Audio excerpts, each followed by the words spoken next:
পৃথিবীর দক্ষিণতম মহাদেশ আন্টার্কটিকা।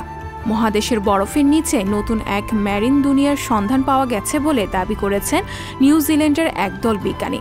তারা জানিয়েছেন, অ্যান্টার্কটিকার রস আইস শেলফ থেকে কয়েকশো কিলোমিটার দূরে অবস্থিত একটি মোহনা পর্যবেক্ষণে যান। সেখানেই সন্ধান পেয়েছেন এই নতুন দুনিয়ার।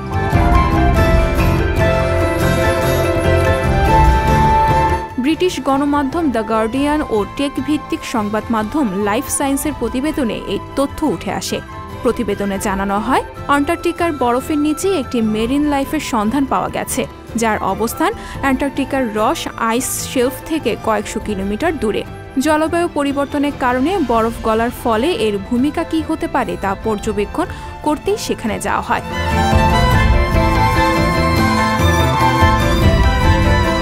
বিজ্ঞানীরা বরফের মধ্যে ঢোকেন। সেখানে ক্যামেরায় অস্বাভাবিক কিছু মুভিং অবজেক্ট চোখে পড়ে। পরে ক্যামেরায় ধারণ করা হয় ভিডিও, যা পর্যালোচনা করেন বিজ্ঞানীরা। বিজ্ঞানীদের দাবি, বরফের নিচে ক্ষুদ্র প্রাণীদের বিরাট একটি দলের অস্তিত্ব দেখা গেছে।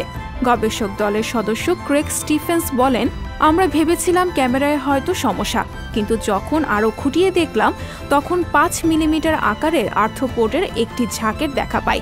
ওই আইস শেলফের অন্যান্য অংশও পরীক্ষা করা হয়েছে। যা দেখলাম চমকে গেলাম।